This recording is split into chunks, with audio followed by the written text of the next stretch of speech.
안녕하십니까. 뉴스 플러스입니다.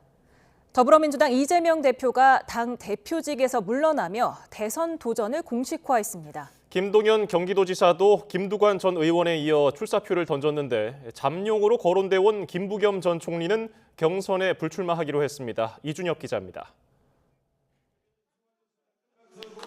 민주당을 지난 3년 동안 이끌어온 이재명 대표가 직을 내려놓으며 대선 행보에 시동을 걸었습니다.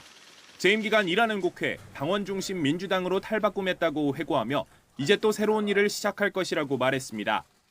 과거의 그 역경을 이겨낸 위대한 DNA를 발휘해서 빠른 시간 내에 이겨낼 것으로 믿고 저도 그 역정에 함께하겠습니다. 이 대표는 경제정책을 지원할 싱크탱크 이름처럼 성장과 통합이라는 틀에 방점을 두고 이번 대선을 치를 것으로 보입니다. 선거대책위원장의 윤호중, 총괄 본부장에는 강훈식 의원이 거론되고 문재인 정부 청와대 출신의 박수현, 한병도 의원도 합류가 전망되는데 어차피 대통령은 이재명, 이른바 어대명 기조 속 지난 대선 경선 당시 열린 캠프보다 구성을 단순화하고 계파도 안배하며 안정적 관리에 무게를 둘 거라는 전망이 나옵니다. 어느 후보가 나오든지 이재명 대표 또 우리 민주당은 정말 간절한 마음으로 대선전에 임할 겁니다. 김동연 경기도지사는 민주당에서 두 번째로 출사표를 던졌습니다. 미국 보호관세 정책에 대응하기 위한 방미 출장길에 오르며 경제 대연정으로 대한민국 경제 지도를 다시 그리겠다는 포부를 밝혔습니다. 실천하지도 못할 공약으로 장밋빛 거짓말 하지 않겠습니다. 국민 앞에서도 국제적으로도 당당한 대통령이 되겠습니다. 앞서 가장 먼저 출마 선언을 한 김두관 전 의원은 문재인 전 대통령을 예방하며 당의 뿌리를 부각했고 그동안 잠재적 대권주자로 거론되어 김부겸 전 총리는 민주당 대선 경선에 불참하겠다는 뜻을 밝혔는데 오픈 프라이머리 채택 가능성이 낮아지며 측근들이 출마를 만류한 것으로 전해집니다. 이재명 대표는 이번 주 안에 출마 선언을 통해 더욱 구체적인 대권 청사진을 제시할 것으로 보입니다. 다만 국민의힘과 달리 예비 경선 기준인 7명 후보를 채우기도 쉽지 않을 거라며 흥행에 대한 우려도 제기됩니다. YTN 이준엽입니다. 민주당 이재명 전 대표는 내일 오전 10시 10분 분량 출마 선언 영상 메시지를 공개할 예정입니다. 이 전 대표 측 핵심 관계자는 영상에는 대선 출마를 향한 이 전 대표의 의지와 각오가 담길 거라며 이같이 밝혔습니다. 이 전 대표는 이어 모레에는 국회 소통관에서 비전과 캠프 인선을 발표할 예정입니다. 보수 잠룡들의 출마 선언이 잇따르며 국민의힘 대선 경선 분위기가 달아오르고 있습니다. 하나같이 자신이 민주당 이재명 전 대표를 상대할 맞수라는 점을 강조하고 있는데 당 일각에서는 여전히 한덕수 총리 대망론이 사그라들지 않고 있습니다. 박정현 기자입니다. 보수진영 유력주자로 떠오른 김문수 전 고용노동부 장관이 국회에서 대선 출마를 공식 선언했습니다. 김 전 장관은 12가지 제목으로 재판받고 있는 민주당 이재명 전 대표를 상대하는 데엔 자신이 제격이라며 이 전 대표의 사법 리스크를 정조준했습니다. 거짓과 감은 이설로 대한민국을 혼란과 파벌로 몰고 갈 이재명의 민주당은 저 김문수가 확실히 바로 잡겠습니다. 이철우 경북도지사 역시 대선 출마 일성에서 이철우로 이재명을 이기겠다며 이의제의를 내걸었습니다. 우리 정권 수호 전쟁입니다. 그래서 우리 당 후보는 정말 이재명을 꺾을 수 있는 그런 사람이 되어야 되겠다. 유정복 인천시장 또한 자신의 모든 부분이 이 전 대표와 완벽한 대척점에 있다며 완승을 자신했습니다.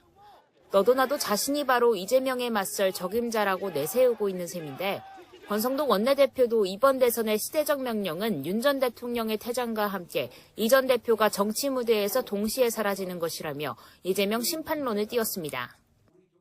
이재명 세력은 입만 열면 내란 종식을 외치고 있습니다. 그 내란 종식은 이재명 세력의 퇴장으로 비로소 완성된다는 사실을 분명하게 말씀드립니다.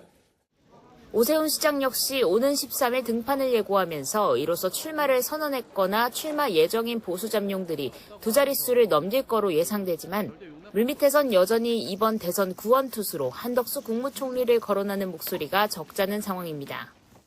다만 잇따른 출마 러시 속에서도 한덕수 총리와 같은 새로운 인물을 바라는 요구가 잦아들지 않는 건 그만큼 이재명 전 대표와 맞설 대항마가 뚜렷이 보이지 않는 상황을 방증하는 거란 지적도 나옵니다. YTN 박정현입니다. 더불어민주당은 한덕수 대통령 권한대행이 대통령목 헌법재판관을 지명한 건 권한 없는 자의 행위로 법적으로 무효의 대표적 사례라고 지적했습니다. 이재명 전 대표는 최고위원회의에서 한 대행이 아무리 헌법재판관을 임명해도 소용이 없고 그냥 무효인데 왜 이런 무리한 행위를 하는지 모르겠다며 이같이 말했습니다. 박찬대 원내대표는 총리의 헌법 파괴 행위이자 제2의 쿠데타라고 주장했습니다. 국민의힘은 한덕수 대행이 대통령의 모든 권한을 적극 행사할 수 있는 만큼 헌법재판관 지명에도 문제가 없다고 강조했습니다. 권성동 원내대표는 대통령이 직무정지가 아닌 권리 상태이기 때문에 대행의 권한 행사에도 논란의 소지가 없다며 이같이 주장했습니다. 마은혁 헌법재판관이 선출 104일 만에 출근하면서 치우침 없이 공정하게 헌법을 해석하겠다고 밝혔습니다. 문형배 이미선 재판관 퇴임을 앞두고 구인 체제가 완성된 헌재가 한덕수 권한대행의 대통령목 지명 논란을 심리할지 관심입니다. 신지원 기자입니다. 마은혁 헌법재판관이 국회에서 선출된 지 104일 만에 첫 출근길에 올랐습니다. 마 재판관은 취임사에서 자신을 향한 이념 편향 우려를 잘 알고 있다며 공정한 태도로 임하겠다고 밝혔습니다. 다수의 견해를 존중하되 맹종하지 않고 소수자와 사회적 약자의 목소리에 귀를 기울이되 치우치지 않겠습니다. 그러나 한덕수 대통령 권한대행이 대통령 목사 재판관 2명을 지명한 것에 대해선 말을 아꼈습니다. 그 문제에 대해서는 여러 의견이 있는 걸로 알고 있고 저도 한번 숙고를 해보겠습니다. 오는 15일 문형배, 이미선 재판관 퇴임에 앞서 잠시나마 구인 체제가 완성된 가운데 헌법재판소에는 한 대행의 지명으로 헌법에 따라 임명된 재판관에게 심판받을 권리가 침해됐다며 헌법 소원과 효력정지 가처분 신청이 접수된 상태입니다. 같은 날 마용주 대법관도 지난해 국회 임명 동의안이 통과된 지 103일 만에 대법원으로 출근했습니다. 마 대법관은 재판은 신속하고 공정해야 한다며 자신이 내린 결론이 상식에 맞아야 국민이 납득할 수 있는 올바른 결론이라고 밝혔습니다. YTN 신지원입니다. 공천을 대가로 돈을 주고받은 혐의로 구속 기소된 정치 브로커 명태균 씨와 김영선 전 의원이 법원에 청구한 보석이 받아들여졌습니다. 재판이 길어져서 구속기한 안에 끝나지 않을 것으로 보인다는 게 재판부 판단인데 취재기자를 연결해서 자세히 알아봅니다. 차상은 기자, 법원이 보석을 허가한 이유 자세히 전해주시죠. 네, 창원지방법원은 오늘 명태균 씨와 김영선 전 의원이 청구한 보석을 허가했다고 밝혔습니다. 재판부는 재판 진행 상황 등을 비춰볼 때 구속기간 만료 전에 공판 종결이 어려워 보이고 피고인 방어권 보장 측면 등을 고려했다고 설명했습니다. 보석 조건으로는 보증금 5천만 원 납입과 함께 두 사람의 주거지를 제한하고 주거지를 변경할 경우에는 법원 허가를 받도록 했습니다. 또 법원에서 소환하면 출석할 의무가 있고 증거인멸 금지 의무도 부과했습니다. 앞서 지난해 12월 구속 기소된 명 씨는 기소 사흘 만에 법원에 보석을 청구했습니다. 무릎 건강이 좋지 않아 통원 치료를 받아야 하고 제때 치료받지 못하면 영구적인 장애를 얻을 수 있다는 이유를 들었습니다. 또 사형이나 무기, 장기 10년이 넘는 징역이나 금고에 해당하는 죄를 짓지 않았고 증거인멸과 도주 우려가 없다는 주장도 재판부에 제기했습니다. 3차 공판이 진행 중인 명 씨와 김 전 의원은 법원의 보석 허가 조건을 충족하면 불구속 상태에서 재판받을 수 있습니다. 검찰이 조금 전 명 씨에 대해서 석방 지휘를 했다고 밝혔습니다. 수감 중인 창원교도소에서 곧 나올 거로 예상되는데 보증금 납입 절차가 이루어진 것으로 보입니다. 김영선 전 의원에 대한 석방 지휘는 아직 이루어지지 않았습니다. 지금까지 전국부에서 전해드렸습니다. 차기 대권 주자들이 잇따라 출사표를 던지면서 거대 양당은 각 당내 경선 규칙 논의에 본격 착수했습니다. 양당 모두 당원들의 당심과 일반 국민 민심을 어느 정도 비율로 반영할지 고심하고 있습니다. 나혜인 기자입니다.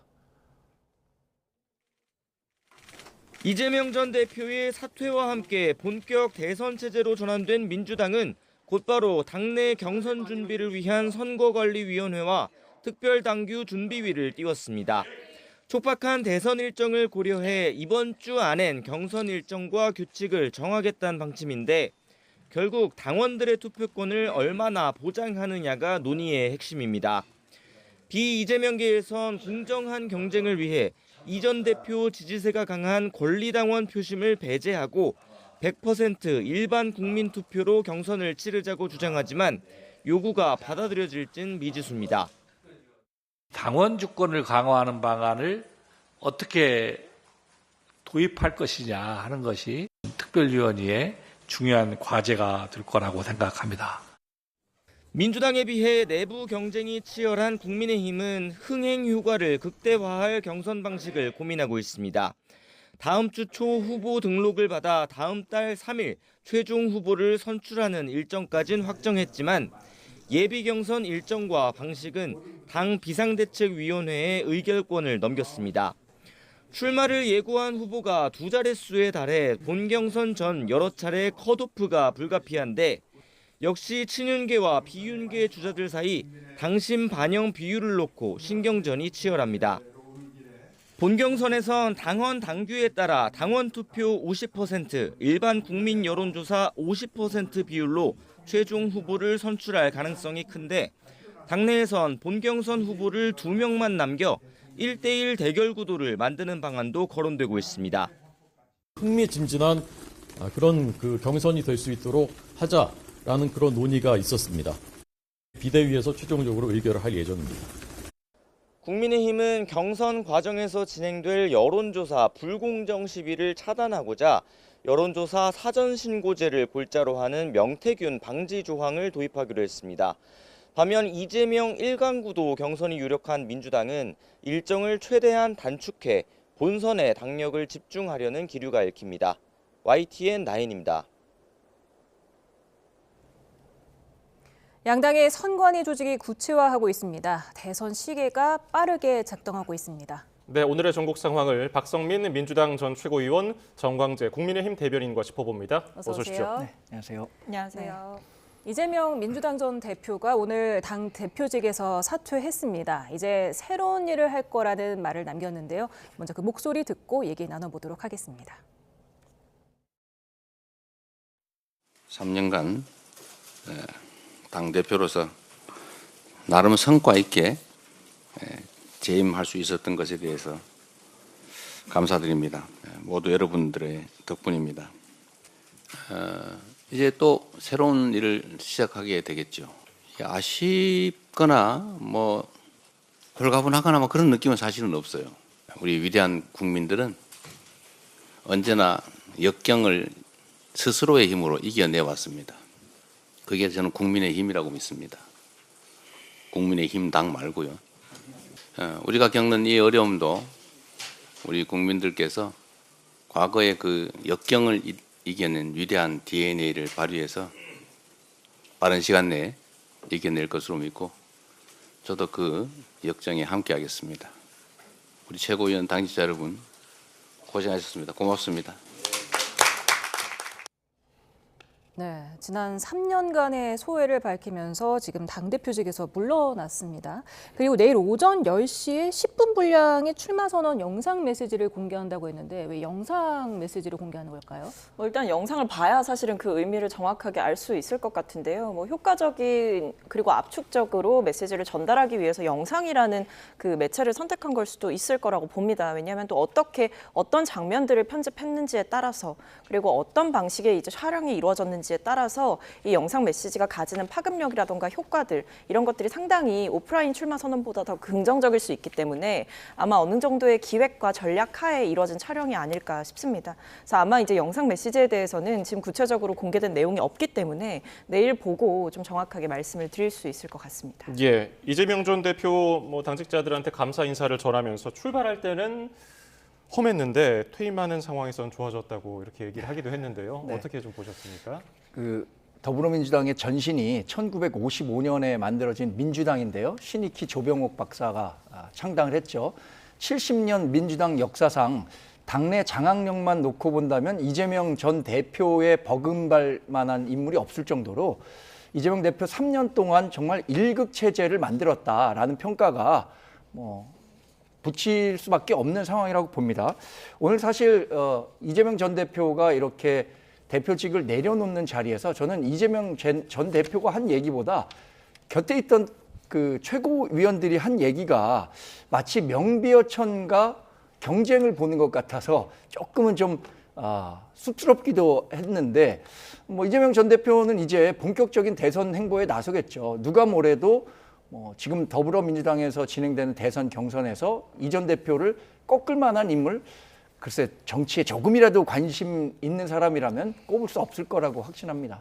네, 내일 대선 출마를 공식화하고 또 모레는 국회 소통관에서 비전과 캠프 인선을 발표할 예정이라고 하는데 여러 계파가 모인 통합형 캠프가 꾸려질 전망인데 이 규모가 어느 정도로 될까요? 지금 보면 이 흘러나오는 얘기들을 보면 이제 각 분야에 정말 의원들께서 다 포진해 있는 상황이라고 알고 있습니다. 예를 들면 정책부터 시작해서 홍보, 비서실, 그러니까 여러 면에서 지금 현역 의원들을 다 이제 경선 라인업을 이미 다 짜놨다 이렇게 이야기가 들리고 있는 상황이고 사실 말씀해주신 대로 이 통합형 인선이라는 게 전부 다 이제 계파색이 옅고 이런 분들만 모시는 건 아니겠지만 그럼에도 이제 그런 통합형 인선 예를 들면 이해찬 전 대표 때 이제 주요 당직을 했던 인사들이라든지 이른바 문재인계로 불릴 수 있는 인사들이라든지 여러 면에서 이제 좀 능력이 있고 그리고 캠프의 경험이 풍부한 이런 분들을 모셔서 통합형 그리고 전략형 선대위를 꾸리는 게 아닌가라는 생각이 드는데요.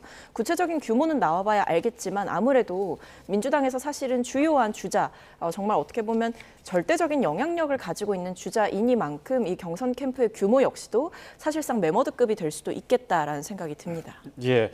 앞서서 최고위원들 발언, 주변의 발언 말씀해 주셨는데 여기에서 제주 출신은 안 계시죠? 폭삭 속았수다. 전현희 최고위원이 이렇게 얘기를 했는데 무척 고생 많으셨다, 수고 많으셨다 이런 뜻을죠. 이 대표가 국민과 더불어서 새로운 대한민국 희망의 길을 열어가리라 믿는다. 사실상 추대하는 분위기 아니냐 이런 평가도 있더라고요. 경선이 무의미할 정도로 이재명 전 대표가 민주당의 대선 경선 과정에서는 확실한 우세를 점할 것이라는 건 기정사실이라고 봅니다. 오늘 김부겸 전 총리가 사실상 불출마 선언을 한 거죠.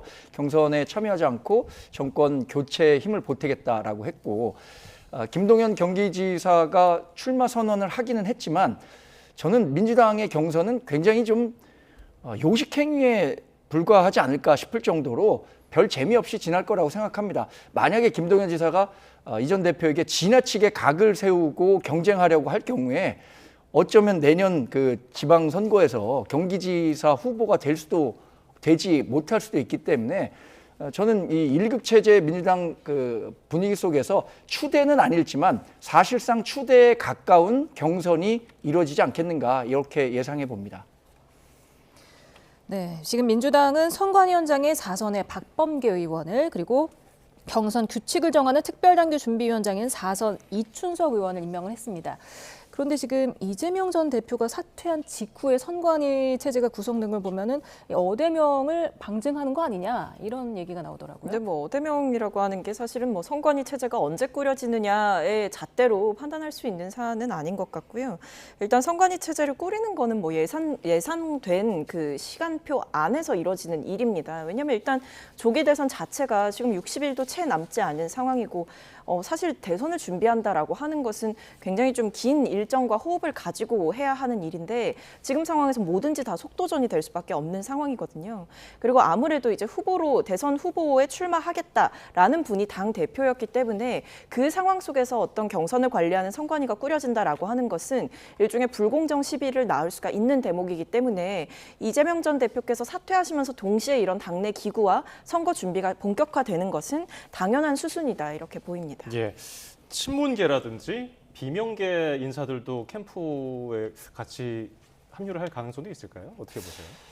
일단 권력의 추가 이재명 전 대표에게 기울어져 있기 때문에 이른바 뭐 친문계에서도 많은 분들이 이재명 전 대표 측 캠프에 참여할 것으로 예상이 됩니다. 이미 실무적으로 구성이 된 분들의 명단 하나하나만 보더라도 문재인 정부 시절에 활동했었던 또 뭐 청와대에서 근무했었던 분들이 대거 포함된 걸 보면 적어도 이재명 전 대표 측은 포용 인사를 통해서 민주당 내에 친명 반명 이렇게 구분할 것이 아니라 이재명 일극 체제로 선거를 치러보겠다. 사실상 이번 대선은 뭐 여러분들이 이렇게 얘기를 합니다. 이재명 대 이재명의 싸움이다. 그러니까 이재명 대 반 이재명의 싸움이라는 식으로 평가를 많이 하기 때문에 어떤 식으로든 당내에 있는 지지 기반을 한 명이라도 더 자신의 캠프로 끌어들여서 지난 선거에서 0.73%포인트 차이로 졌는데 그때 당시에도 사실 뭐 이낙연 전 후보 측이 제대로 돕지 않았다. 그래서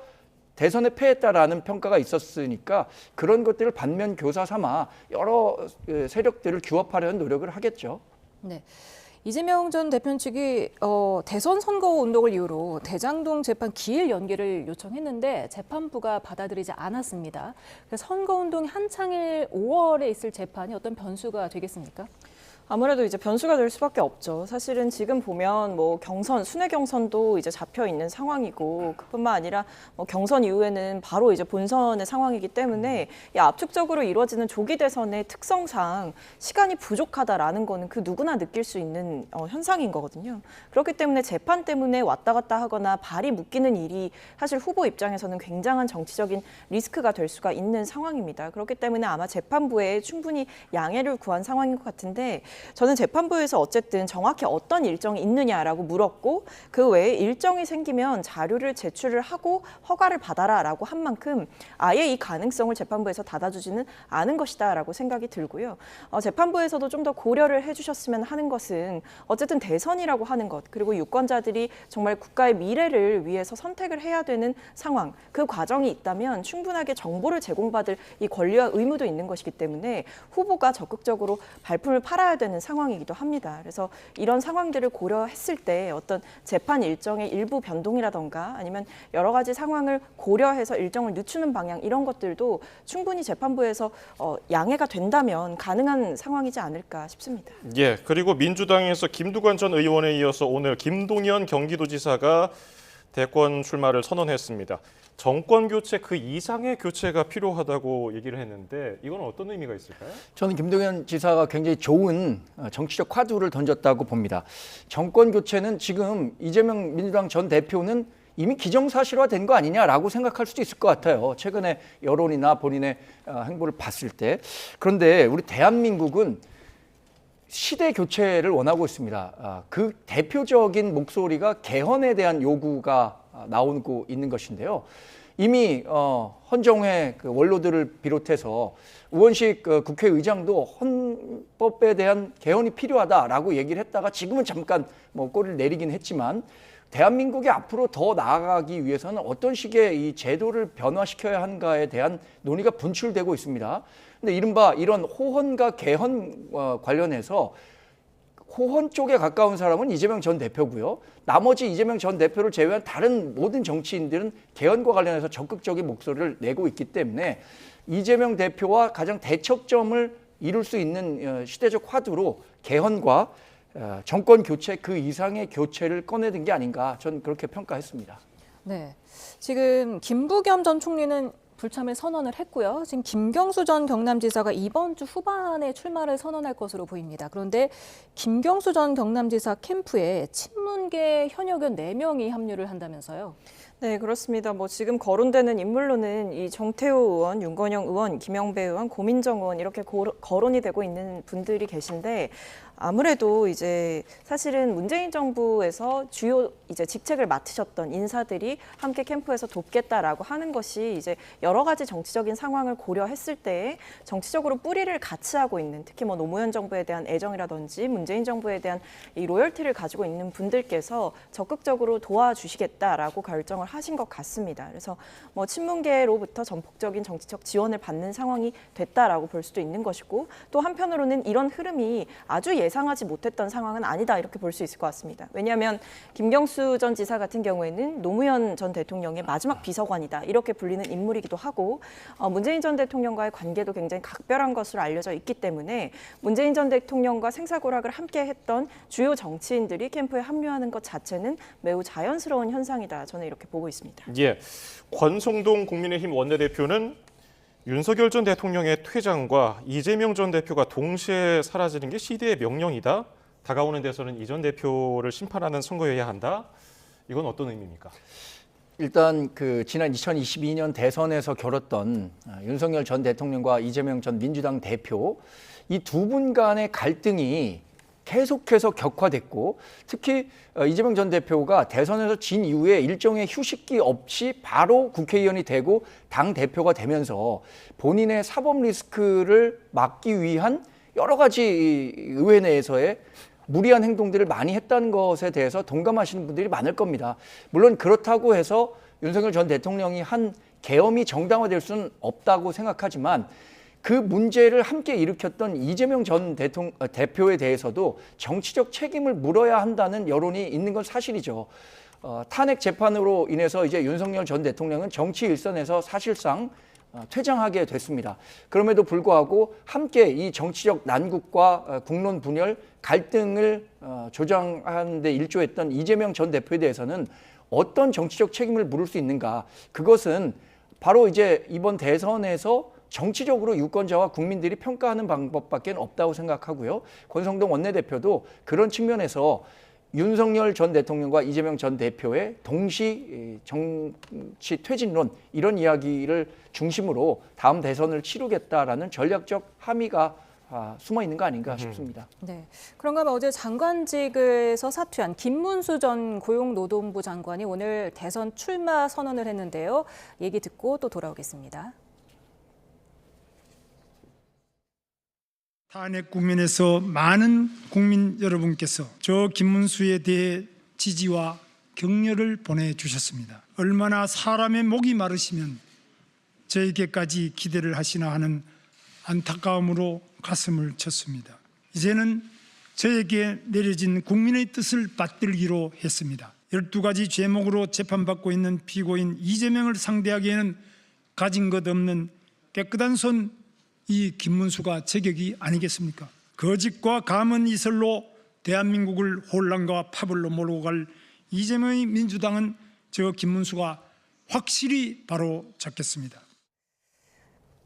네, 욕심이 없다던 김문수 전 장관이 드디어 대선 출마 선언을 했습니다. 어떻게 들으셨습니까?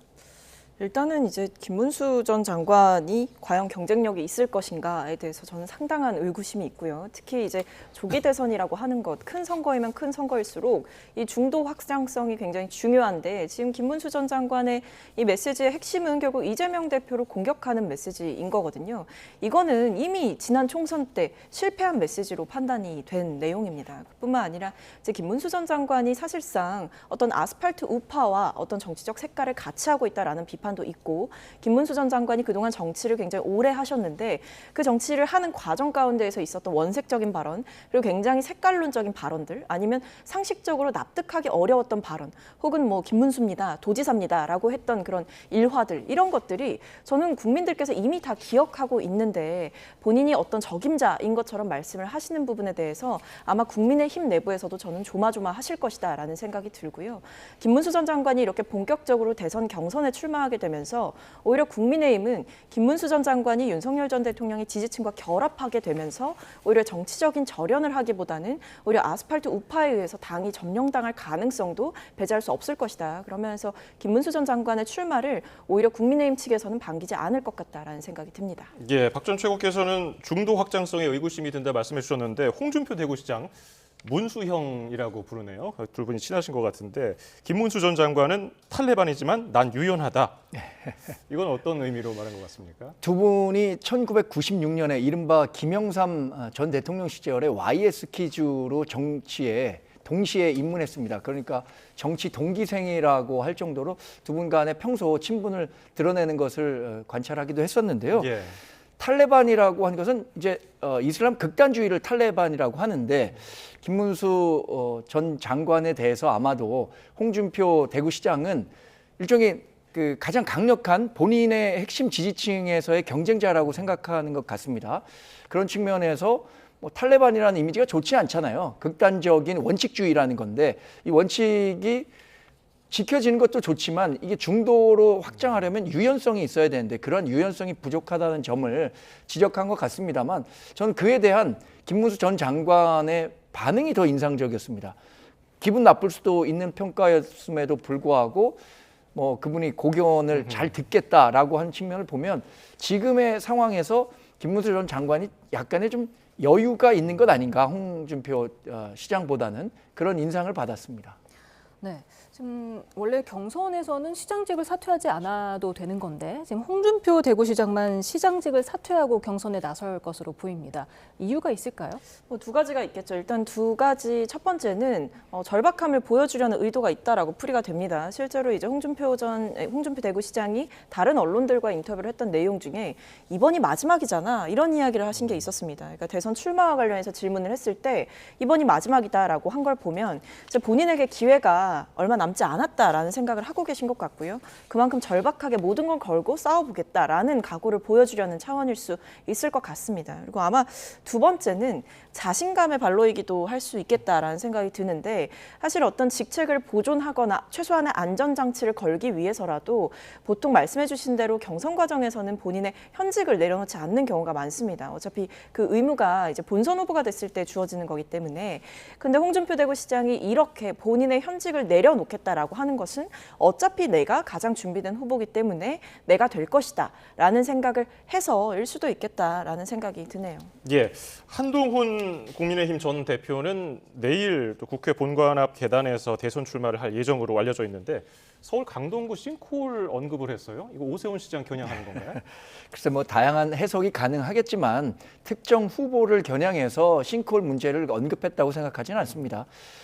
대한민국 지도자가 되려고 하는 사람이 가장 신경 써야 할 것은 저는 시민의 안전이라고 생각합니다. 시민의 안전을 보장하지 않는다면 국가로서 존재 가치가 없는 거죠. 그런 측면에서 싱크홀이 당시에 강동구에서 일어난 사건으로 굉장히 안타까운 희생자도 있었기 때문에 이런 문제들을 어떻게 구조적으로 제도적으로 잘 막을 수 있는가에 대한 화두를 던진 거고요. 국회 계단에서 본인이 이제 출마 선언을 하는 것은 여러 의미가 있겠지만 전 두 가지 정도로 해석해 봤는데 첫 번째는 12월 3일에 있었던 계엄을 본인이 막았다. 이때 당시에 가장 적극적으로 위헌 위법적인 계엄을 막겠다라고 얘기했다는 측면, 이것을 자신의 상징 자본으로 가져가려는 포석이라고 봤고요. 두 번째는 앞으로 개헌과 관련한 논의가 본격적으로 이루어질 겁니다. 개헌과 관련한 논의는 사실 의회 민주주의를 채택하고 있는 우리나라로서는 당연히 국회 중심으로 이루어져야 하기 때문에 이런 여러 가지 상징성들을 고려해서 국회 본청 앞에 계단, 여기가 또 야외이기 때문에 지지자들이 많이 모일 수도 있거든요. 어떤 측면에서 본인을 지지하는 사람들이 이만큼 많다라는 세를 보여줄 수도 있는 그런 계기가 될 것으로 예상해 봅니다. 네. 오늘 정치 브로커 명태균 씨 그리고 김영선 전 의원의 보석이 허가됐습니다. 지금 5개월 정도 만에 풀려나는 건데 이게 국민의힘 대선 경선에 영향을 줄까요? 당연히 저는 영향을 줄 거라고 생각을 합니다. 뭐 황금폰 이야기도 있었고 황금폰이 포렌식되면서 거기서 나오고 있는 정보들이 국민의힘 주요 정치인들을 직격한다. 그리고 윤석열 전 대통령 부부를 겨냥한다. 이런 이야기가 있었는데요. 지금 대선 경선 국면이 본격화되게 되면 뭐가 나오게 되냐면 국민의힘 내부에서 이른바 비명계와 친명계로 나뉘게 될 거다라는 이야기가 많습니다. 왜냐하면 보수의 주요 정치인들과 명태균 씨가 엮여 있다라는 이야기가 있고 사실 주요 주자 중에 뭐 오세훈 서울시장이라든지 홍준표 대구시장 같은 경우에 명태균 씨와의 어떤 커넥션이 있는 것 아니냐라고 불법한 의혹들이 여러 차례 제기가 됐거든요. 뭐 홍준표 대구시장 같은 경우에는 홍준표 시장의 아들이 직접 명태균 씨와 주고받은 연락 내용이 공개가 되기도 하고 아니면 오세훈 시장 같은 경우에는 직접 압수수색까지 당하고 원하고 있는 상황입니다. 그렇기 때문에 명태균 씨의 입이 보다 자유로워지게 된다라고 한다면 이 보수의 주요 정치인들을 겨냥한 여러 가지 폭로들이 더 본격화될 것이다. 그런 점에서 명태균 씨의 이 보석은 아마 국민의힘 내부 주자들은 꽤나 긴장을 해야 될 상황일 것이다. 그러면서도 한편으로는 이 명태균 씨와 비교적 자유로운 관계를 갖고 있는 분들 입장에서는 오히려 경선 과정에서 이 명태균 씨를 약한 고리 삼아서 당내에서 굉장히 진흙탕 싸움이 벌어질 수 있는 상황이기 때문에 이 명태균 씨의 보석이 이루어지는 이 시점 자체가 굉장히 공교로워 보입니다. 대변인께서는 어떻게 보십니까? 뭐 적지 않은 변수가 될 것 같습니다. 아무리 공정한 경쟁을 약속한다고 하더라도 경선 과정이 이렇게 치열해지다 보면 자연스레 선거판은 네거티브의 유혹에 빠질 수밖에 없고, 이 명태균 게이트와 관련해서 여러 가지 의혹들을 사고 있는 후보들이 있기 때문에 그런 내용들로 인해서 혹시 우리 경선이 너무 과열되는 건 아닌가라는 걱정을 갖고 있는데, 오늘 그 경선과 관련한 회의를 하면서도 명태균 게이트와 관련해서 이렇게 일부 정치 브로커 또는 여론 조작을 통해서 이 선거판에 영향을 주려는 행위는 엄단하겠다라는 방침을 밝히기도 했습니다. 저는 명태균 씨가 뭐 보석으로 나온 것은 자신이 갖고 있는 방어권 차원 또 사법적 체계 내에서 이루어진 행위이기 때문에 뭐 현실로 받아들이지만, 명태균 씨 본인 스스로 이번 경선판에 어떤 플레이어로서 또는 어떤 식으로든 영향을 미치려고 하지 않았으면 하는 바람을 갖고 있습니다. 예.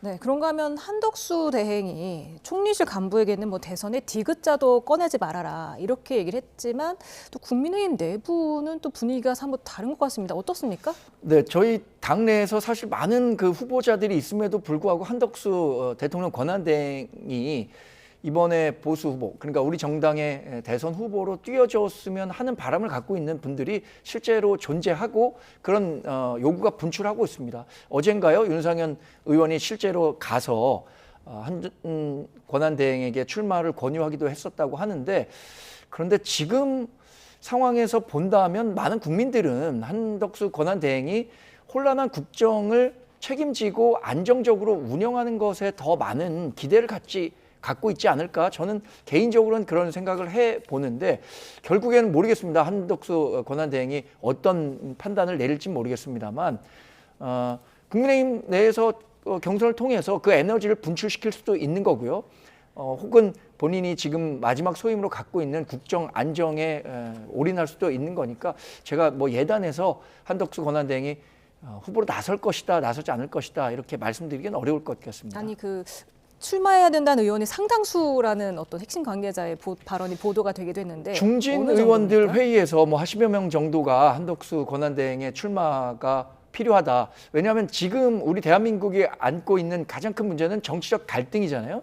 그 갈등을 해소하는 데 적임자라는 점, 또 하나는 트럼프 행정부 이후에 미국과의 통상 문제가 부각되고 있는데, 이런 부분들에 대해서도 통상 전문가로서 역할을 할 수 있을 것이다 라는 점, 그리고 이제 개헌이라는 본격적인 화두가 시작된다면 임기를 단축하는 데 있어서도 가장 적극적으로 어쩌면 의견을 낼 수 있는 분이 한덕수 권한대행이라는 측면에서 그런 이야기를 하는 당내 의원들이 많은 건 사실입니다. 예, 어제 한덕수 대행이 트럼프 미국 대통령과 전화 통화를 한 것도 정치적인 해석을 하는 분들도 계시더라고요.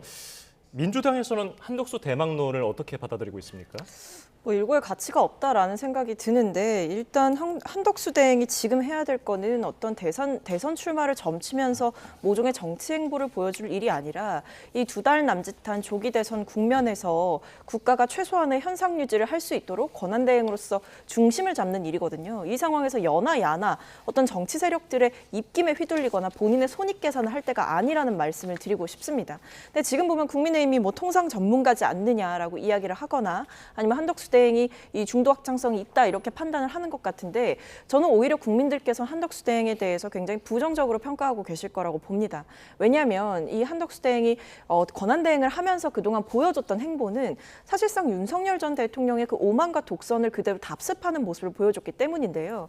실제로 한덕수 대행이 탄핵소추안이 의결이 되고 발의가 됐을 때에도 이 거부권은 행사하면서 마은혁 재판관이라든지 다른 재판관들을 임명하지 않겠다라고 하면서 모순적인 행보를 보여주기도 했었고 아주 최근에도 이제 대통령 몫의 헌법재판관을 지명하는 행위라던가 주요 법안들에 대해서 거부권을 행사하면서 여야 합의를 운운하는 이런 모습들만 봐도 여전히 윤석열 전 대통령의 정치적인 영향력으로부터 벗어나지 못했음을 보여주고 있습니다. 그렇기 때문에 사실상 권한 대행이 아니라 내란 대행이며 거부권 대행이다 이렇게 보고 있는 사람들이 꽤 많기 때문에 저는 오히려 한덕수 대망론은 사실 보수 진영에서 오히려 지금 있는 뭐 여러 명의 대선 후보로는 절대 대선에서 이길 수 없다라는 이 본인들의 부족함을 자인하고 있는 꼴이다 이렇게 보고 있습니다. 네, 오늘 유정복 인천시장 그리고 이철우 경북지사도 출마를 선언하면서 지금 국민의힘 대선 경선 후보만 20명에 달하는 거 아니냐 이런 분석이 나오고 있습니다. 그런 만큼 이 경선 방식에도 관심이 집중이 되고 있는데 내일 비대위에서 최종 결정한다면서요. 어떤 식으로 될 것 같습니까? 네, 그렇습니다. 오늘 그 경선관리위원회 첫 회의가 있었고 여기에서 여러 논의가 있었습니다. 그러나 이 최종 결정안은 비대위 의결 사항이기 때문에 내일 그 최종적으로 경선이 어떻게 이루어질지 결정이 되게 되는데 일단 스케줄은 나왔습니다. 5월 3일까지 최종 후보를 선정하겠다는 겁니다. 5월 4일부터 이제 선거 후보 등록이 시작되기 때문에 5월 3일까지는 선정을 하되 방법과 관련해서는 일단 당심과 민심을 어떻게 해야 되는가 이거기는 가장 유력하게 거론되는 것은 그동안 유지돼 왔던 5대5 그러니까 당심과 민심 똑같이 50%씩 반영하는 방안이 유력하게 거론되고요. 다만 이제 결선 투표와 관련한 문제를 두고 여러 이견이 있는 것 같습니다. 결선 투표라는 게 흥행에는 도움이 될지도 모르지만 혹시 이 결선 투표 이후에 당을 어떻게 화합시켜서 원팀으로 갈 것이냐 이 부분과 관련해서 부정적인 의견을 주시는 후보와 분들도 있기 때문에 기존엔 또 없었던 선거 방식이어서 과거처럼 4명의 최종 후보 가운데 가장 많은 득표율을 올린 사람을 후보로 할 건지 아니면 새로 결선 투표를 도입해서 50% 과반의 득표율을 올리는 사람에게 최종 후보의 자격을 줄 건지에 대해서는 내일 비대위 결과를 지켜봐야 할 것 같습니다. 여기에서는 정말 이견이 많이 오고 가는 사안이라 저도 잘 모르겠습니다. 이 부분은. 네, 뭐 오디션 프로처럼 라운드를 거칠 때마다 뭐 한 명씩 떨어뜨리는 방식도 가능하다고 했는데 몇 단계 정도로 예상하세요? 원래대로라면 8명, 4명, 또 2명 이런 식으로 진행이 돼야 되는데 그게 물리적 시간이 그만큼 될 수 있을까에 대한 논의도 있어서 이게 8명, 4명, 2명으로 갈지 아니면 아예 처음부터 4명, 2명으로 갈지 아니면 8명, 4명으로 갈지에 대해서는 내일 비대위 결과를 좀 지켜보고 그것이 어떤 방식이 우리 당이 이 정권을 재창출하는 데 있어서 가장 도움이 될 수 있는 방법인지 아마 오늘 밤에 비대위원분들께서 숙고를 할 거라고 생각합니다. 예, 민주당은 이재명 전 대표 강세 속에 과연 어떤 룰을 적용할까? 비명계에서는 완전 국민경선제를 요구하고 있잖아요. 네, 그렇습니다. 지금 보면 어떤 일반 그 국민들이 참여하는 비율이라든지 당원들이 참여하는 비율을 두고 조금 경선 방식이 나뉘게 되는데요. 뭐 국민 경선과 국민 참여 경선 이렇게 나뉘게 됩니다. 그래서 이 부분을 두고 아직 뭐 확정된 바는 없습니다만 여기에서 이제 당원들의 비중을 더 공고히 할 건지 아니면 일반 국민들의 비중을 더 높이는 방향으로 갈 건지 이 부분에 대한 논의가 있을 것으로 보이고 이 외에 또 이제 경선 일정과 관련해서도 1안과 2안 이렇게 이제 짜여져 있는 상황이라고 들립니다. 그래서 이제 본격적으로 경선 선대위가 꾸려진 만큼 룰이라든지 주요한 경선 일정에 대해서도 조만간 발표가 있을 것으로 생각이 됩니다. 네, 그런가 하면 어제 한덕수 대행이 대통령 몫의 헌법재판관 2명을 지명하면서 지금 민주당이 발칵 뒤집혔습니다.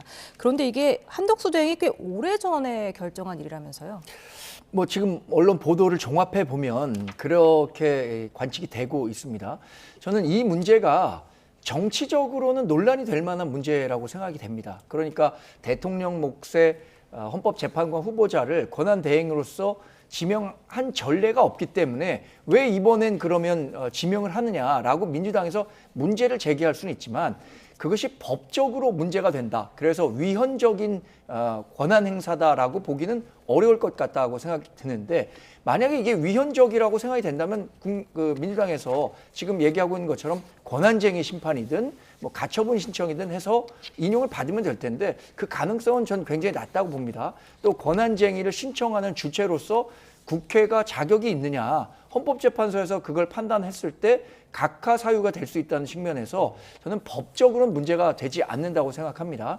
그런데 한덕수 권한대행이 이런 판단을 한 데는 이제 입법권을 민주당이 독점하고 있는 상황이고 대통령 선거 결과에 따라서 행정권까지 민주당이 가질 수 있는 상황, 또 사법부에 대한 일종의 사법부의 진보화 아니면 정치적 성향을 제어하기 위해서는 반드시 헌법재판관 내에 정치적인 편향성이 없이 골고루 될 수 있는 구조를 만들어야겠다라는 본인의 소신이 작용한 측면도 있다고 생각합니다. 예. 이와 관련해서 헌법 소원 그리고 효력정지 가처분 신청이 헌재에 접수가 됐고 민주당에서는 어떤 조치들을 하고 있습니까? 네, 지금 보면 민주당도 이제 권한쟁의 심판과 효력정지 가처분 신청을 비롯해서 아니면 이 법사위 내에서 이 대통령 권한대행이 이 헌법재판관 대통령 몫을 지명할 수 없게 하는 법안을 통과시키고 이런 일이 있는데요. 지금 민주당 입장에서는 모든 수단을 동원해서 막겠다라는 생각이 있는 것 같은데 현실적으로 먼저 짚어봐야 할 것은 한덕수 권한대행은 대통령이 아니라 대통령 권한대행입니다. 그렇기 때문에 이번에 대통령 몫의 헌법재판관 2명을 지명하는 행위는 명백한 월권이고 위헌입니다. 심지어 지금 법조계에서도 헌법학자들조차도 그리고 로스쿨 교수들조차도 나서서 이 한덕수 권한대행에게 이럴 수 있는 권한이 없다라는 비판을 쏟아내고 있는 상황인 거거든요. 이렇게 한덕수 권한대행이 본인에게 주어진 권력을 넘어서서 어떤 대통령만이 할 수 있는 적극적인 지명권을 행사한다라고 하는 것 자체는 과거의 한덕수 권한대행의 행태와도 매우 모순되는 모습입니다. 실제로 지난해 12월 26일에 대국민 담화를 통해서 마은혁 재판관을 비롯해서 국회 추천 몫의 3인 재판관을 임명하지 않는다라고 했을 때 한덕수 권한대행은 이렇게 밝혔습니다. 대통령 권한대행이기 때문에 이 대통령의 중대한 고유 권한 행사를 자제하라는 것이 헌법의 정신이다라고 이야기를 했는데 이제 와서는 당시에 국회 추천 몫의 이 3인을 임명하는 형식적인 임명권조차도 거부했던 사람이 이제 와서 대통령이 탄핵되고 나니까 보수 우위의 헌법재판소를 만들기 위해서 대통령 몫의 적극적인 지명권을 행사한다라고 하는 것 자체에 대해서 민주당은 매우 분노하고 있고 모든 방안을 동원해서라도 저지해야 된다라고 생각하고 있습니다. 네, 관련해서는 한 말씀만 드리자면 지난해 12월과 지금의 정치 상황이 크게 다릅니다. 지난해 한덕수 권한대행이 얘기했을 때는 윤석열 대통령에 대한 탄핵 재판이 진행 중인 상황이었고 지금은 윤석열 대통령에 대한 파면 결정이 이루어지면서 고리 상태가 된 상황이기 때문에 당시의 권한대행과 지금의 권한대행에 행사할 수 있는 권한의 범위는 더 넓어졌다라고 판단할 수 있고 이 부분과 관련해서는 전례가 없었기 때문에 할 수 없었다는 것은 상식적으로 맞지 않고요. 왜냐하면 이런 상황이 벌어진 적이 없었기 때문에 전례가 없었던 겁니다. 이와 관련해선 헌법재판소의 이 헌재 위원 관련 소송이 진행 중이라면 헌재에서 현명하게 판단해서 그 정을 확인해 주면 되는 일이라고 생각합니다. 근데 저는 그 부분에 대해서는 말씀드릴 것이 이 대통령 권한대행과 대통령은 민주적으로 부여받은 정당성과 권한에 매우 큰 차이가 있다라는 점을 짚어야 될 것 같습니다. 실제로 한덕수 권한대행에 대한 이 탄핵 심판 과정에서 주요한 쟁점이었던 의결 정족수 문제가 정리가 될 때에도 국민의힘 측에서 주장했던 것처럼 이 대통령을 기준으로 200석을 기준으로 탄핵 소추가 의결이 되어야만 효력이 있다라고 했지만 대다수의 헌법재판관들은 총리의 직분으로 봐야 된다라고 분명히 했습니다.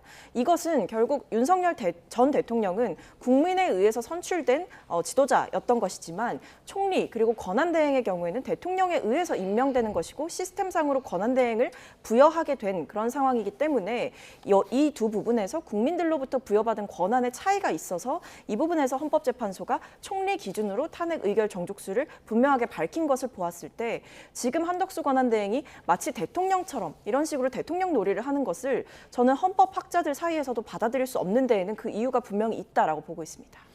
네, 위헌 논란이 있긴 하더라도 지금 그걸 막을 방법은 마땅치 않아 보이는 게 현실인데요. 이 두 분이 헌재 합류하면 헌재는 이제 보수 우위 체제로 재편되지 않습니까?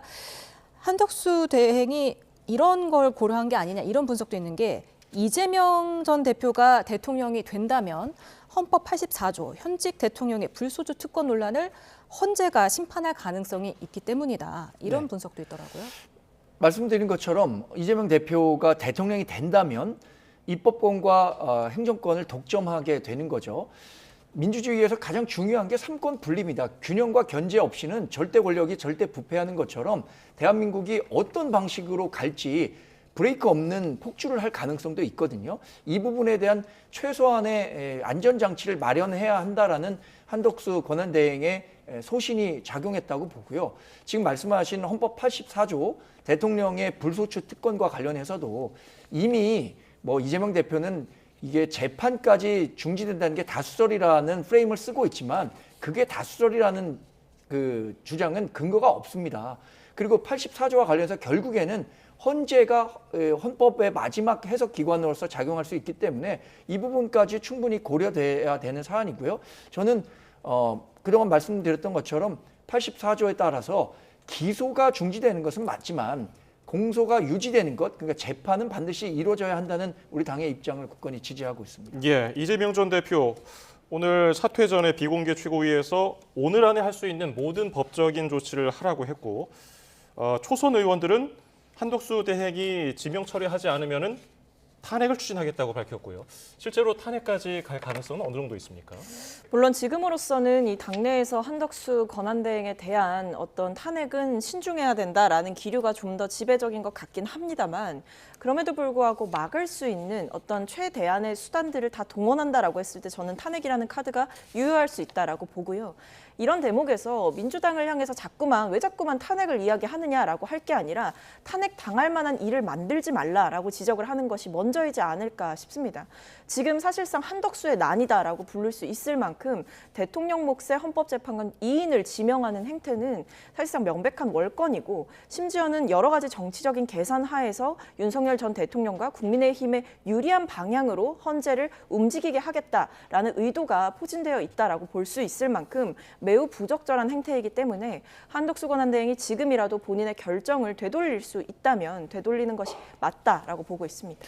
네. 근데 탄핵으로 압박을 한다 해도 이제 철회 가능성이 높아 보이지 않고 탄핵을 하더라도 최상목 대행이 또 임명하면은 또 막을 수 없는 거 아니겠습니까? 그런데다가 또 한덕수 대행이 탄핵당하면은 대선 출마 가능성이 높아진다. 뭐 이런 분석도 있더라고요. 민주당의 딜레마가 거기 있다고 봅니다. 지금까지 대통령 몫의 헌법재판관을 임명해야 할 수 있느냐 않으면 안 되느냐 이 문제가 논란이 되지 않았던 건 이런 경우가 많지 않았기 때문이죠. 그런데 대통령 권한대행으로서 권한을 어디까지 행사할 수 있는지에 대해서는 적극적으로 해석할 수도 있는 거고요. 그러니까 지금처럼 윤석열 전 대통령이 파면에 이르러서 대통령이 고리된 상황이라면 적극적인 권한 행사도 가능하다는 해석이 얼마든지 가능합니다. 그런 측면에서 한덕수 권한대행이 여러분들의 고견을 종합해서 내린 의견인데 이것과 관련해서 문제를 제기한다면 지금처럼 민주당은 문제를 제기하면 됩니다. 탄핵을 할 수도 있고 헌재의 권한쟁의 심판을 할 수도 있고요. 여러 가지 제도적 방안을 통해서 구제를 받으면 되는데 저는 구제를 신청한다고 하더라도 현실을 고려한다면 민주당이 주장하는 것처럼 이것을 막을 수 있는 제도적 방법은 없을 것이다라고 보는 게 뭐 객관적인 사실이겠죠. 만약에 민주당이 한덕수 대행을 탄핵한다. 그럼 한덕수 대행 출마할까요? 제가 뭐 가정이 너무 많이 동반돼서 말씀드릴 수는 없겠습니다만 한덕수 권한대행에 대한 출마 요구가 있는 건 사실이죠. 그러나 지금까지의 그 상황만 놓고 본다면 한 대행이 대통령의 디귿도 꺼내지 말라고 하셨으니까 지금은 본인이 국정 혼란을 수습하고 다음 대통령이 취임하기 전까지 어떻게 대한민국을 잘 유지할 것인가에 더 많은 관심이 있지 않을까? 저는 그렇게 개인적으로 예상해 봅니다. 예, 지금 오동훈 공수처장이 한덕수 대행에 대해서는 수사 중이고 이완규 법제처장에 대해서도 지금 수사 대상이라고 했어요. 고발됐으니까요. 사실 자격 논란 계속 일을 것 같은데요. 어떻게 전망하십니까? 네, 맞습니다. 일단은 이 한덕수 권한대행이 본인이 월권을 행사하면서 지금 대통령 몫의 헌법재판관을 임명한 것도 문제인데 부적격 인사를 지명한 것도 문제입니다. 그러니까 이완규 법제처장 같은 경우에는 윤석열 전 대통령의 굉장한 몇십 년 지기로 알려져 있고 사법연수원 동기이기도 했고요. 심지어 윤석열 전 대통령의 장모를 변호하는 일도 맡았었습니다. 그뿐만 아니라 가장 문제가 되고 있는 대목은 내란 공범 혐의를 받고 있다는 건데요. 12월 3일 비상계엄이 있었고 그 다음 날 12월 4일에서 안가에서 회동이 있었습니다. 그날 이상민 전 행안부 장관을 포함해서 주요 인사들이 모여 있었는데 그 회동에 참석했던 인물이 바로 이완규 법제처장입니다. 이렇게 내란 공범으로 수사 대상이 되어도 모자랄 사람을 지금 이 상황에서 헌법 질서를 수호하는 헌법재판소의 재판관으로 지명한다라고 하는 것 자체가 지금 얼마나 한덕수 대행이 비상식적인 판단을 했는지를 보여주고 있는 상황이고요. 그리고 지금 뭐 당적, 탈당, 시기 논란도 있기 때문에 여러 가지 면에서 내란 사태가 있었고 이 내란 사태를 단죄해 가고 있고 국가 정상화의 길로 가고 있는 과정 가운데에서 한덕수 대행이 이런 부적격자를 헌법재판관으로 임명하려는 시도를 했다라는 것 자체가 매우 위법적이고 부적절한 행태다 이렇게 지적드릴 수밖에 없습니다.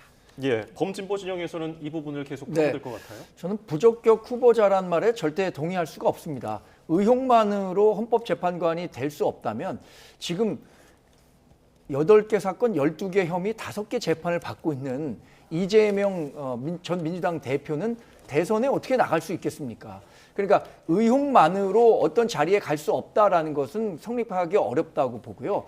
그 후보자와 관련해서 윤석열 전 대통령과의 인연만 이렇게 좋은 인연만 강조해서 얘기를 하는데 실제로 이 후보자는 그 윤석열 전 대통령이 검찰총장이 한 번에 됐었을 때 그에 반발해서 잘못된 인사라고 반발해서 검찰을 떠나기도 했던 인물이고요. 법조계 내에서도 미스터 클린이라고 불릴 정도로 대단히 존경받고 깨끗한 인물로 정평이 나 있습니다. 그리고 또 마은혁 후보자와 관련해서 다른 사람들은 여러 결격 사유가 있다고 주장하지만 마은혁 재판관에 대해서도 임명을 한 상황에서 이 후보자만 재판관으로서 자격이 없다라고 얘기하는 것은 정파적 이해관계에서 나온 이야기라고 생각합니다. 예, 오늘 말씀은 여기까지 듣겠습니다. 박성민 민주당 전 최고위원, 정광재 국민의힘 대변인이었습니다. 고맙습니다. 감사합니다.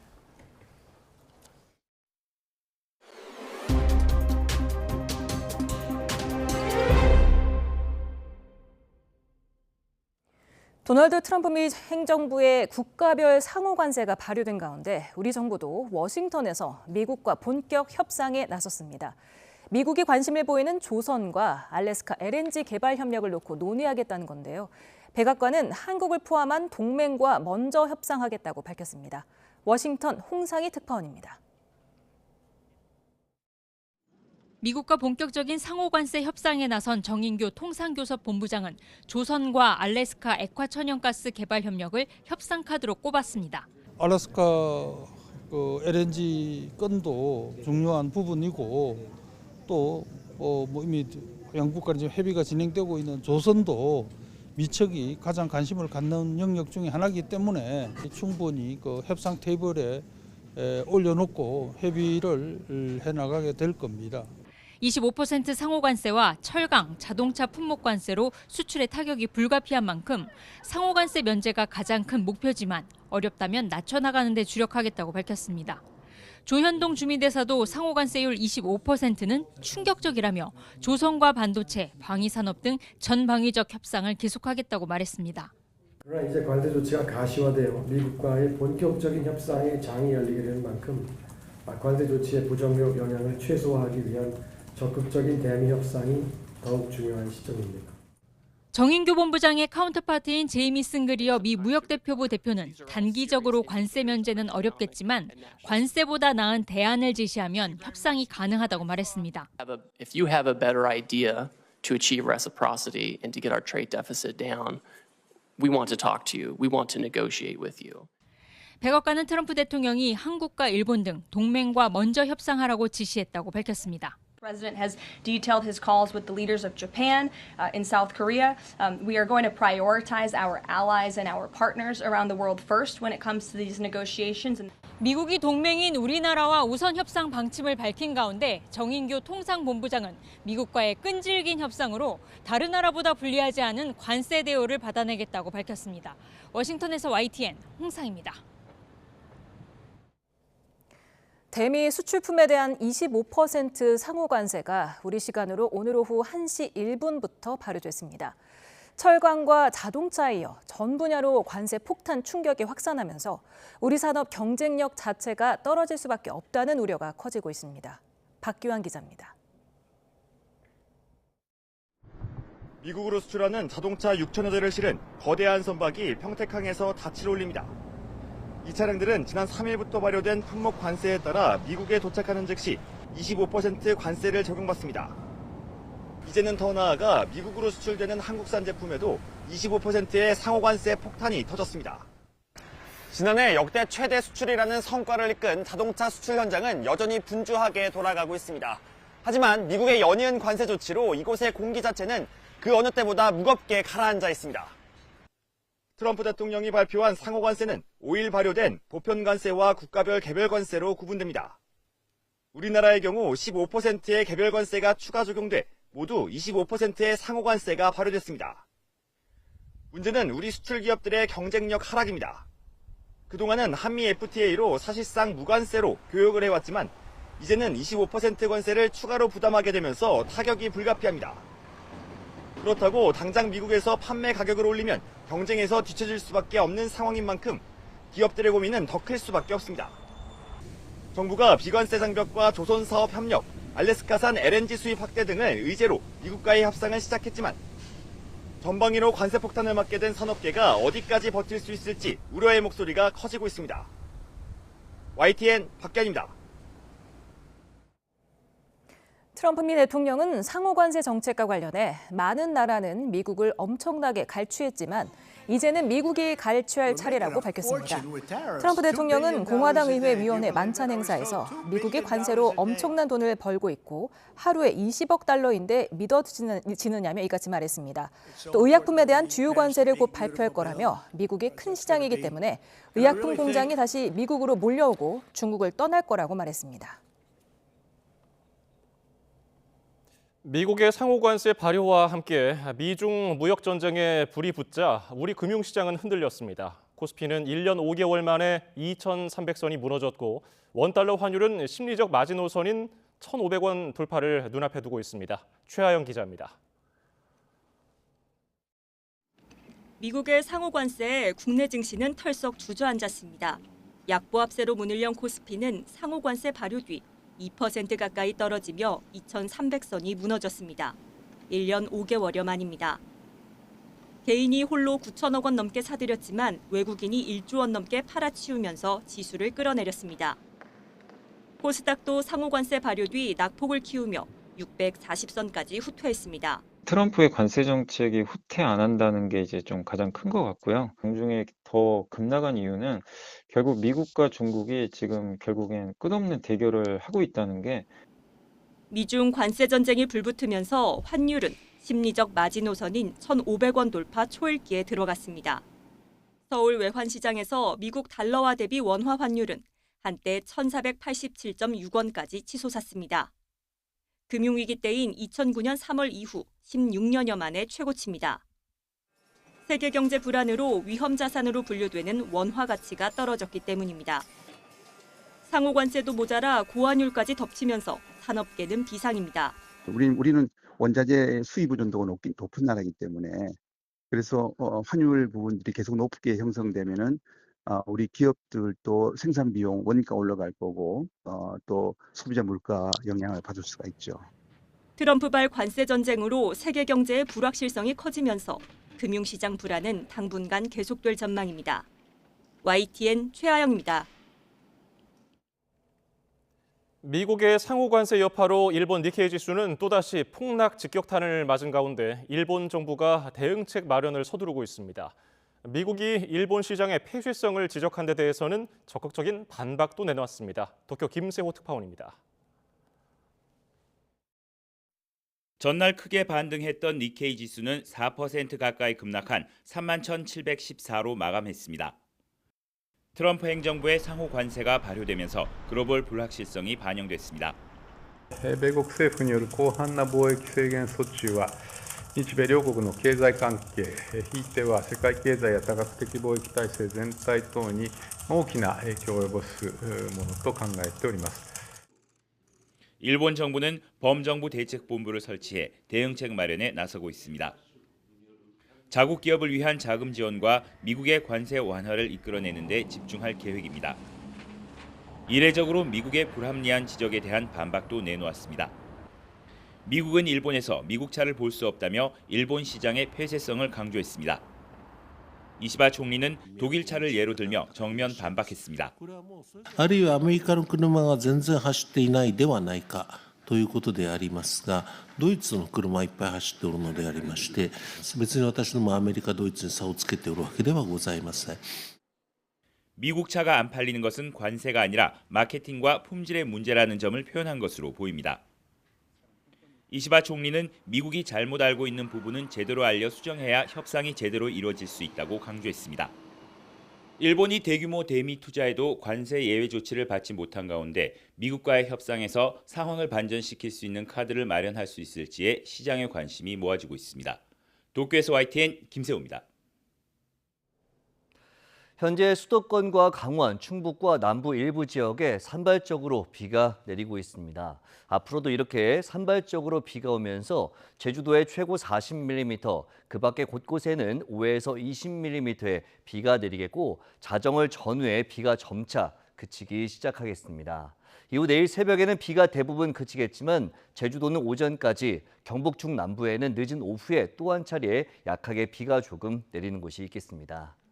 내일은 날이 개면서 맑고 따뜻한 봄 날씨가 찾아오겠습니다. 우선 서울 아침 기온이 9도, 대구 10도로 아침 기온은 오늘보다 1도에서 6도가량 높아지겠고 한낮에는 서울 기온이 19도, 대구 22도까지 크게 오를 전망입니다.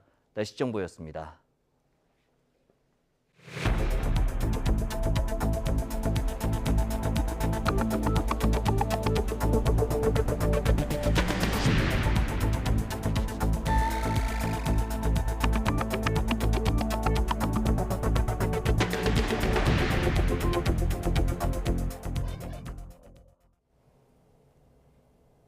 윤석열 전 대통령이 모레 오후 한남동 관저를 떠나 서초동 사저로 이동할 예정입니다. 국민의힘 대통령실 관계자는 모레 늦은 저녁 윤 전 대통령이 한남동 관저에서 퇴거하는 걸로 확정됐다고 밝혔습니다. 대통령 경호처가 서초동 사저 내부 정비와 전담 경호팀 구성을 마친 가운데 윤 전 대통령 내외의 짐 일부는 이미 서초동 사저로 옮겨진 것으로 알려졌습니다. 경호 인력은 문재인 전 대통령 등 과거 전직 대통령과 유사한 수준으로 구성된 것으로 전해집니다. 헌법재판소가 내일 박성재 법무부 장관의 파면 여부를 결정합니다. 오는 18일 퇴임을 앞둔 문형배, 이미선 재판관이 심리에 참여하는 마지막 선고가 될 전망입니다. 김태원 기자입니다. 헌법재판소가 박성재 법무부 장관의 탄핵 심판 선고를 진행합니다. 비상계엄 사태와 관련해 탄핵 소추된 고위공직자로서는 윤석열 전 대통령과 한덕수 대통령 권한대행에 이어 이번이 세 번째입니다. 박 장관은 비상계엄 선포를 적극적으로 막지 않으면서 내란에 동조하거나 이튿날 삼청동 안가에서 내란 후속 조치를 논의했다는 이유 등으로 탄핵 소추됐습니다. 비상계엄을 명확하게 강력하게 반대하지 않고 침묵 방조하거나 헌법 파괴 현장에서 단순히 우려 표명만 했다면 헌법과 법률을 수호할 의지가 없다는 것을 명백히 보여준 것입니다. 박 장관은 당시 국무회의에서 계엄 선포를 만료했고 삼청동에서는 지인 모임을 가졌을 뿐 후속 조치 논의는 하지 않았다는 입장입니다. 저희 어떠한 행위가 헌법과 법률을 위반하였다는 것인지 도무지 알 수가 없습니다.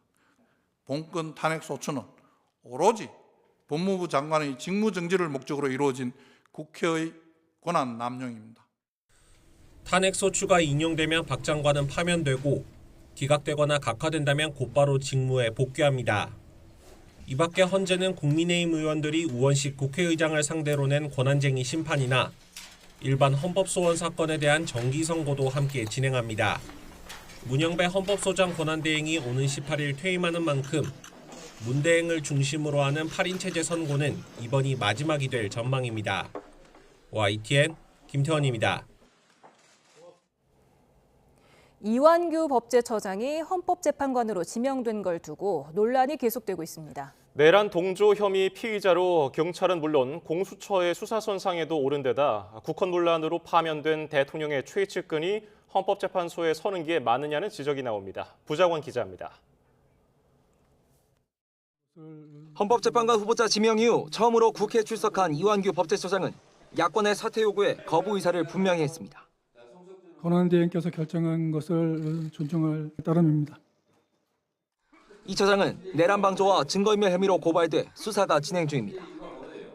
비상계엄 선포 다음 날인 지난해 12월 4일 서울 삼청동 안가에서 박성재 법무부 장관과 이상민 전 행안부 장관, 김주현 대통령실 민정수석비서관과 회동한 것으로 알려져 논란이 됐는데 이때 2차 계엄을 꾸민 것 아니냐는 의심을 받았습니다.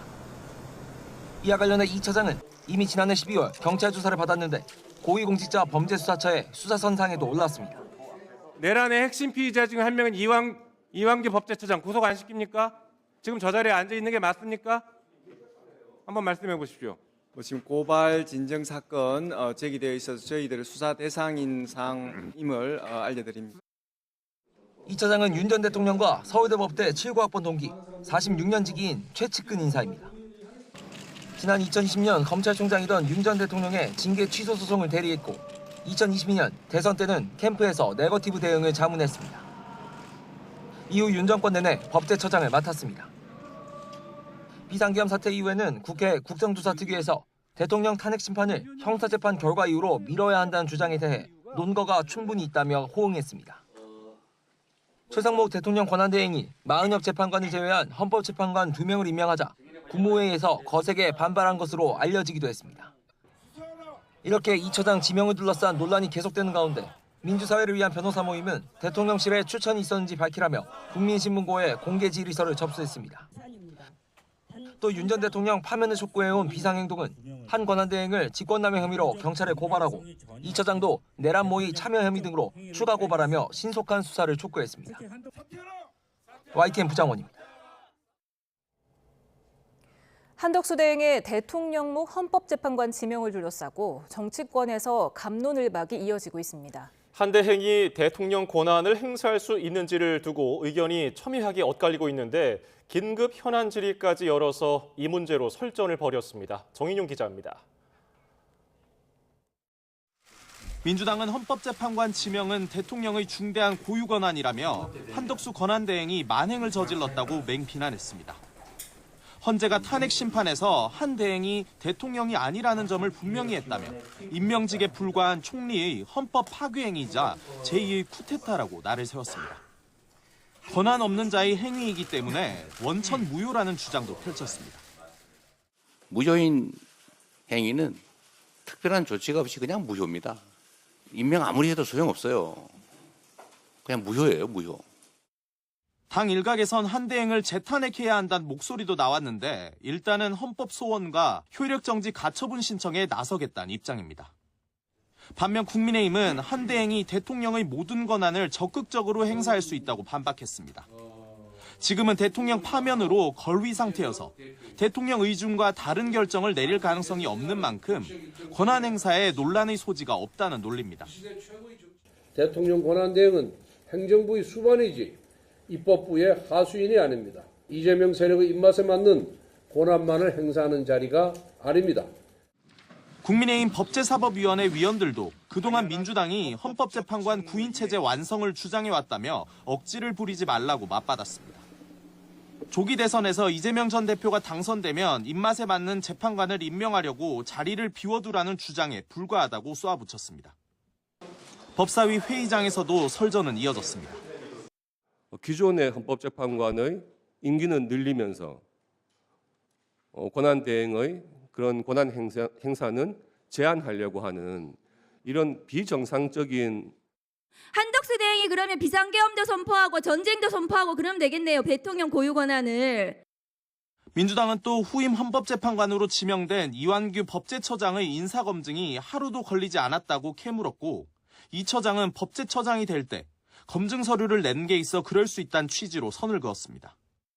민주당은 국민의힘 반발 속에 대통령 권한대행이 대통령목 헌법재판관을 임명할 수 없도록 하는 법안도 법사위에서 통과시켰습니다.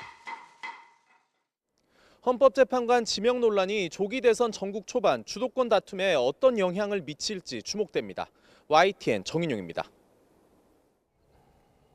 국민의힘은 10명을 웃도는 잠재적 대선 주자를 보유한 만큼 1차 예비 경선 통과 규모가 특히 관심입니다. 8명이 남느냐, 4명이 남느냐에 따라서 유력 후보들의 명함이 엇갈릴 거라는 전망인데 김나연 기자가 분석했습니다. 김문수 전 장관과 안철수 의원, 오세훈 시장, 유승민 전 의원, 한동훈 전 대표, 홍준표 시장 등 국민의힘은 여론조사상 유력 대권 주자만 2자릿수에 가깝습니다. 잠재적 후보까지 합하면 15명 안팎의 출사표가 예상되는 만큼 첫 번째 관전 요소는 1차 예비 경선에서 몇 명이 살아남을지입니다. 1차에서 8명을 추린다면 유력 주자들이 모두 살아남을 가능성이 크고 4명으로 압축한다면 몇 명은 짐을 싸게 될 수 있습니다. 두 번째 관심은 당내 본 경선에서 4명이 맞붙느냐, 양자 대결로 가느냐인데 대체로 4자 대결 구도를 원하는 분위기입니다. 양자 대결로 감정이 격앙돼 갈등이 터지면 민주당과의 진짜 게임, 즉 본선에서 힘을 쓰지 못하게 된다는 논리입니다. 남은 변수는 국민과 당원의 의중이 각각 얼마나 반영되는가입니다. 1차 컷오프 때 민심을 100% 반영하고 이후엔 민심과 당심을 반반 적용하는 방안에 무게가 실리는 기류입니다. 이대로 간다면 오세훈 시장이나 한동훈 전 대표, 홍준표 시장은 상대적으로 인지도가 높은 만큼 초반 민심에 기대볼 것이고 김문수 전 장관처럼 당심이 강한 후보는 뒷심을 발휘할 수 있습니다. 안철수 의원이나 유승민 전 의원처럼 중도 확장력이 있는 후보는 다른 당 지지자들의 참여를 제한하는 역선택 방지 조항 유지 여부에 따라 희비가 갈릴 거로 보이는데 지도부는 언급을 자제합니다. 어떤 견해를 밝히는 것은 선관위의 독립성과 중립성을 해치는 것이기 때문에 적절하지 않다고 생각합니다. 후보들이 부담스러워하는 막판 양자 대결은 결국 흥행만큼은 끝까지 놓칠 수 없다는 인식이 반영된 거로 보입니다. YTN 김다연입니다. 우원식 국회의장이 이번 주 초 제안했던 대선 개헌 동시투표 주장을 거둬들이기로 했습니다. 과반 의석을 차지하고 있는 민주당이 우 의장 제안에 부정적인 반응을 보이며 논의가 진전되지 못한 건데 이제 이재명 전 대표가 대선 공약에 개헌 방안을 포함할지도 관심입니다. 김철희 기자입니다. 제2의 비상계엄 사태를 막기 위해서라며 조기 대선과 함께 권력 분산 개헌을 제안했던 우원식 국회의장이 사흘 만에 자신의 주장을 철회했습니다.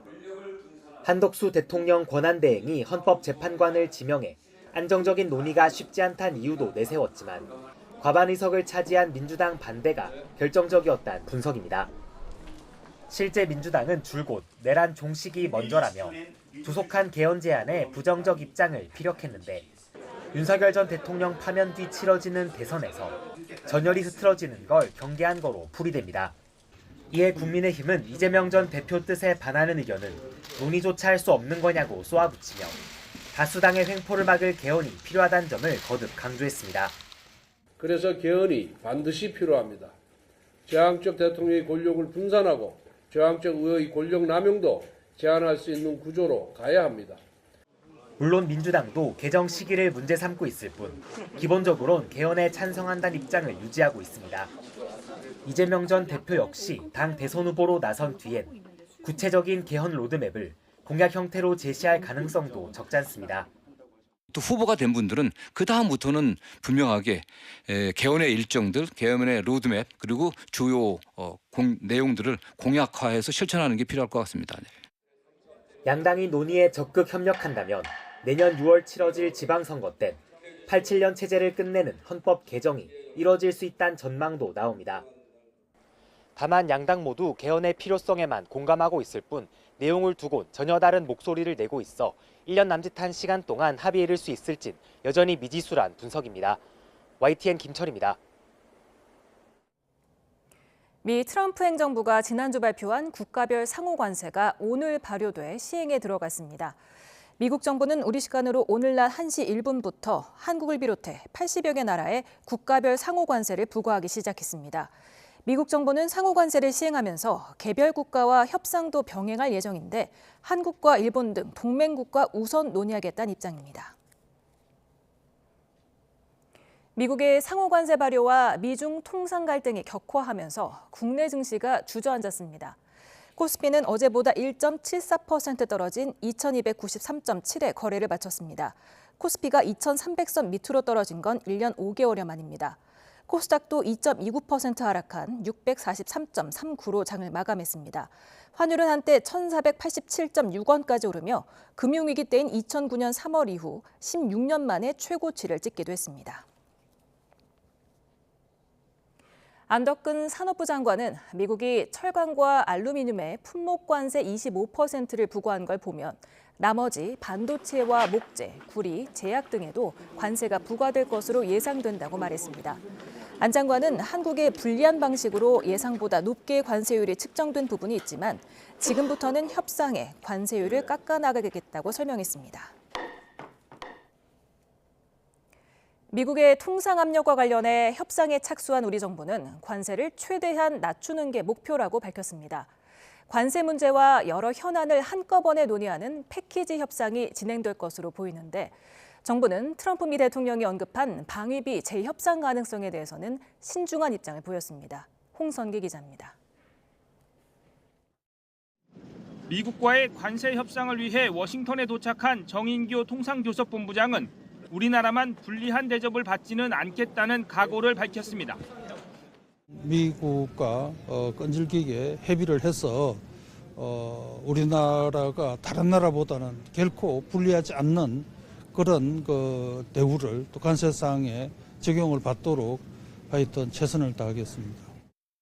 총리실 고위 관계자 역시 한덕수 대통령 권한대행과 트럼프 미 대통령의 통화 배경을 설명하면서 관세를 낮추는 것이 우리 정부의 최우선 협상 목표라는 점을 분명히 했습니다. 이를 위한 주변국과의 연대 가능성도 열어뒀습니다. 한덕수 대행이 CNN 인터뷰에서 한중일 연대로 상호 관세에 맞대응하지 않겠다고 한 것이 협력 자체를 하지 않겠다는 것은 아니라는 겁니다. LNG 프로젝트 등이 우리나라 혼자만 할 수 있는 것이 아니기 때문에 결국 관심을 가진 나라와 함께 움직이게 될 것이라는 설명입니다. 이 관계자는 또 한미가 관세 문제를 조선과 LNG 등 여러 경제 통상 현안과 패키지로 엮어 논의할 것이라는 입장도 밝혔습니다. 그러나 주한미군 방위비가 협상 패키지에 들어갈지에 대해서는 신중한 입장을 보였습니다.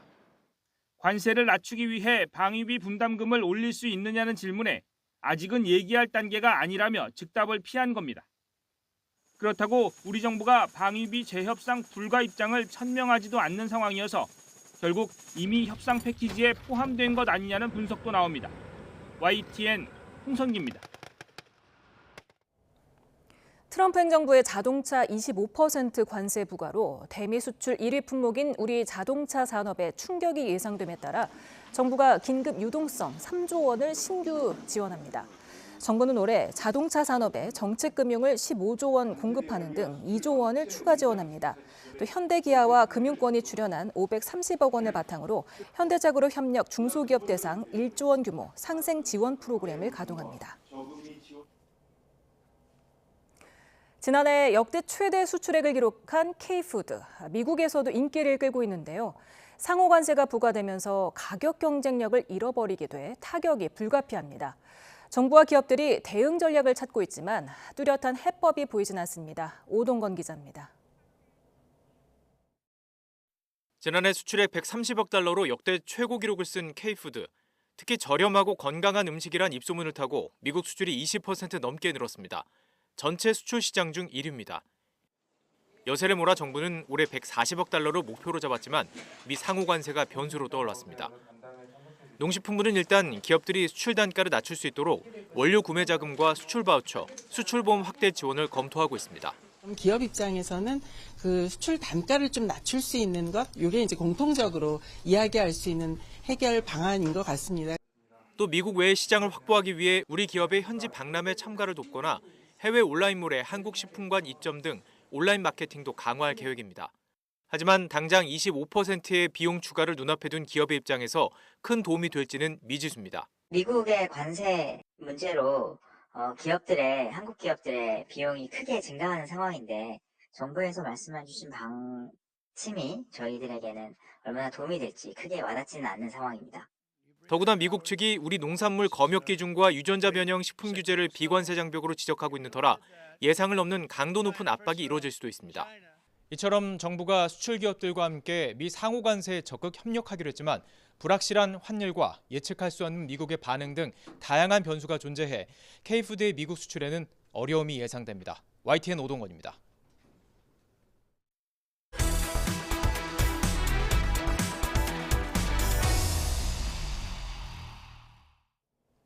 학생 100% 복귀로 정상화 가능성이 기대됐던 의대 상황이 다시 악화하고 있습니다. 의사단체에 이어서 의대생 단체가 잇따라 투쟁 지속을 선언한 가운데 시민단체들은 모호한 입장을 취하는 정부를 향해서 강경 대응을 요구했습니다. 이문석 기자입니다. 정부는 의대생이 복귀해 수업이 정상화되면 내년에 의대를 증원 전 수준만 뽑겠다고 약속했습니다. 대학들의 학칙대로 처리 방침에 대상 학생 100%가 복귀 등록을 완료했습니다. 하지만 윤석열 전 대통령 탄핵 뒤 분위기가 달라졌습니다. 의사협회 등은 다시 의료개혁 중단과 내년도 영명 증원 확정을 요구하며 의사 걸기 대회를 예고했습니다. 의대생 투쟁 복귀 움직임도 커지고 있습니다. 가톨릭대학교 등 5개 의대 학생 대표자들은 투쟁을 지속하겠다는 공동 성명을 냈고 정원이 3배 가까이 늘어 증원 혜택을 받아 입학한 아주대 의대 신입생들마저 정부의 무리한 증원에 반대한다며 수업 거부 성명을 발표했습니다. 이런 의대 정상화 분위기 퇴보에 교육부의 모호한 태도가 한몫했다는 지적도 있습니다. 학생 수업 참여 상황을 보고 내년도 증원 여부를 정하겠다는 방침만 내놨지 판단 시기와 기준을 밝히지 않고 있습니다. 침묵하는 정부 대신 발끈하고 나선 건 시민사회단체입니다. 보건의료노조는 등록 후 수업을 거부하는 꼼수 복귀에 내년 모집 정원을 동결해선 안 된다고 목소리를 높였고 경실련도 목리를 부리는 의대생을 선처와 관용 없이 학칙대로 처분해서 불필요한 논란에 종지부를 찍어야 한다며 정부의 결단을 촉구했습니다. YTN 이문석입니다.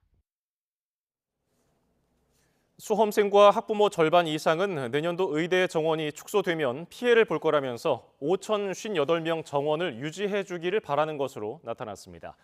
종로학원이 수험생과 학부모 543명에게 물은 결과 정부가 내년 의대 정원을 5,058명이 아닌 3,058명으로 축소할 수 있다고 밝힌 데 대해서 53.5%가 반대했고 찬성은 27.1%에 그쳤습니다. 대형 병원을 중증, 응급질환 중심으로 바꾸는 구조 전환이 본격화하며 지난해 12월 기준 상급 종합병원의 중증 수술이 35% 증가한 것으로 나타났습니다. 복지부는 중증 수술과 중증 응급, 소아 등 적합질환 환자 비중이 지난해 1월 44.8%에서 올해 1월 52%로 7.2%포인트 늘었다고 밝혔습니다. 병상의 수도권 쏠림을 완화하고 지역 간 의료 이용 격차를 해소하기 위한 지역별 병상 수급 관리 계획이 다음 달부터 본격 시행됩니다.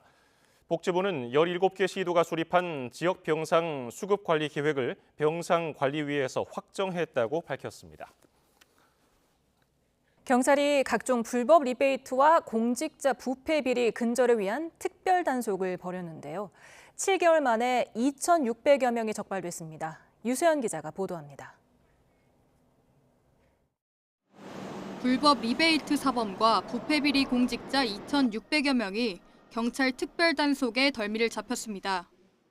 경찰이 지난해 9월 단속을 시작한 지 7개월 만입니다. 먼저 불법 리베이트 사범은 의료, 건설산업, 공공분야 등 1,050명에 달하는 것으로 집계됐습니다. 이 가운데 의료 분야가 597명으로 가장 많았는데 특히 고려제약 등 자사약을 쓰는 대가로 리베이트를 제공한 혐의를 받는 제약회사 임직원뿐 아니라 억대 금품을 제공받은 혐의를 받는 의사 350여 명도 포함됐습니다.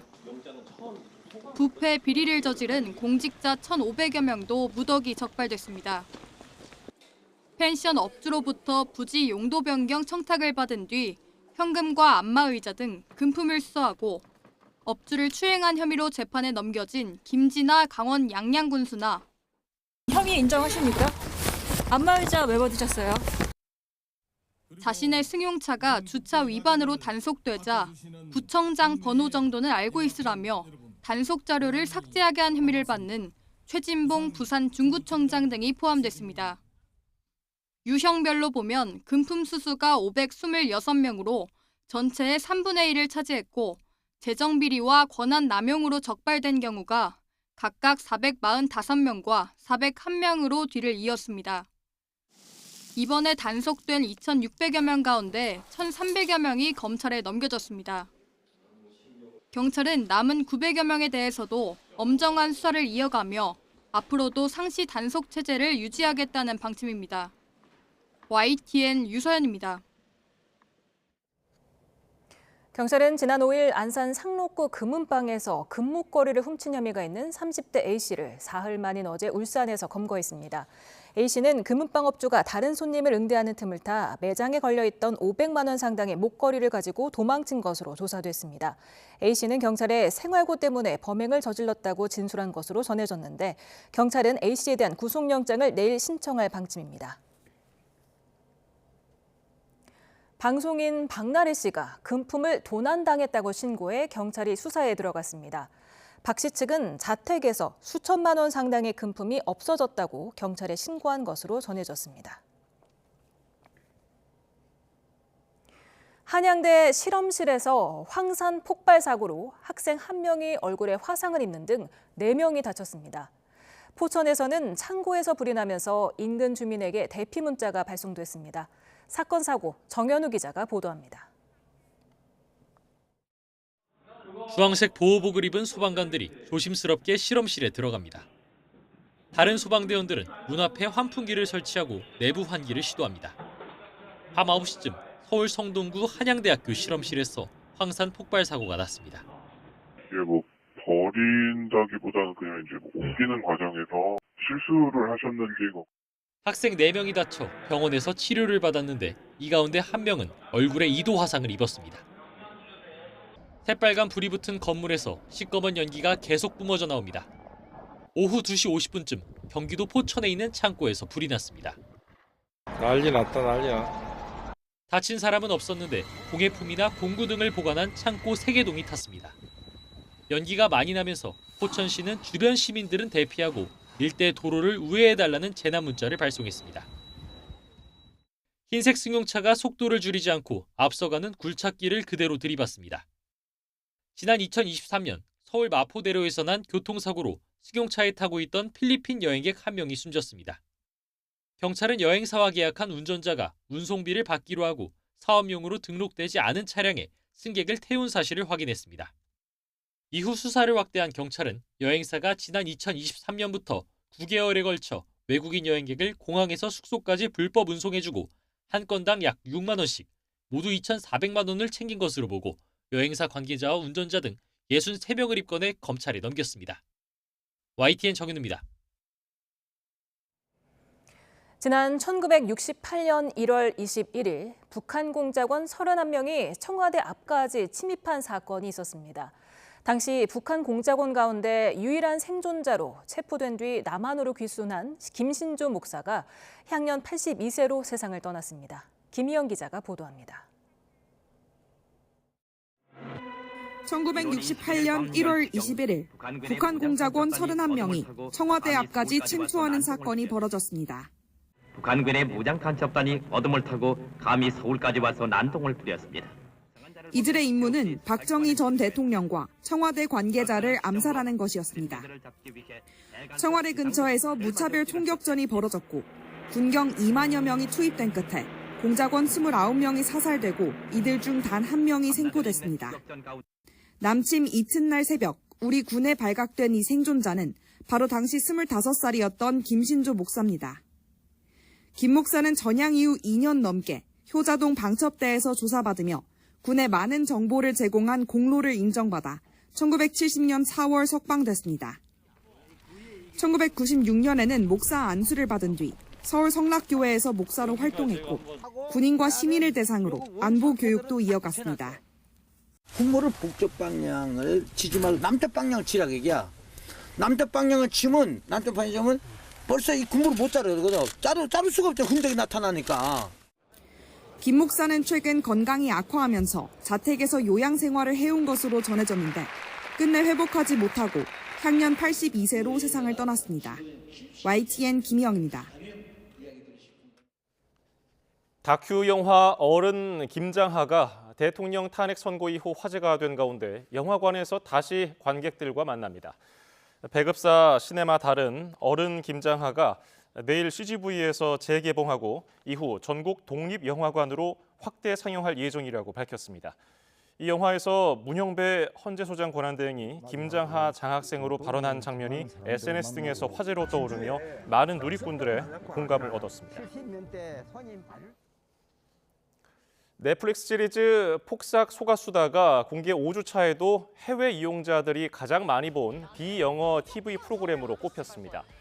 넷플릭스 공식 사이트인 넷플릭스 톱10을 보면 지난달 31일부터 이달 6일까지 이 드라마의 시청수는 540만으로 비영어 TV쇼 가운데 1위를 차지했습니다. 여기에서 시청수란 시청 시간을 상영 시간으로 나눈 값을 말합니다.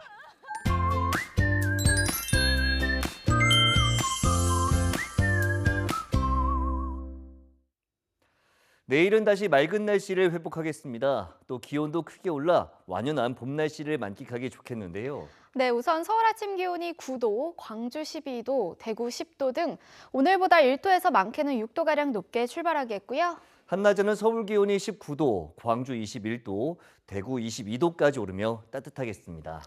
현재 곳곳에 산발적으로 비가 내리고 있는데요. 앞으로 제주도에 최고 40mm, 그 밖의 지역에 5에서 20mm 정도 비가 더 오겠습니다. 자정을 전후해서 점차 비가 그치기 시작할 것으로 보이는데요.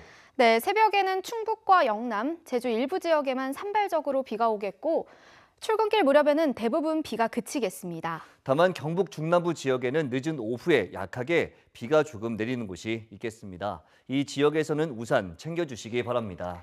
네, 한편 내일 서울과 인천은 종일, 경기와 충남, 부산과 울산, 제주는 한때 초미세먼지 농도가 짙게 나타나겠고요. 호남 해안과 제주 해안에는 새벽에 기상해일이 발생할 가능성이 있겠습니다. 해안가 안전사고에 각별히 유의해 주시고 소형 선박 등 시설물 관리도 잘해 주시기 바랍니다. 이번 주말과 휴일에는 전국 곳곳에 또다시 강풍을 동반한 비가 오겠고요. 날이 반짝 쌀쌀해질 전망입니다. 날씨 캔버스의 원이다. 김수현이었습니다. 오늘 뉴스플러스는 여기까지입니다. 시청해주신 여러분 고맙습니다.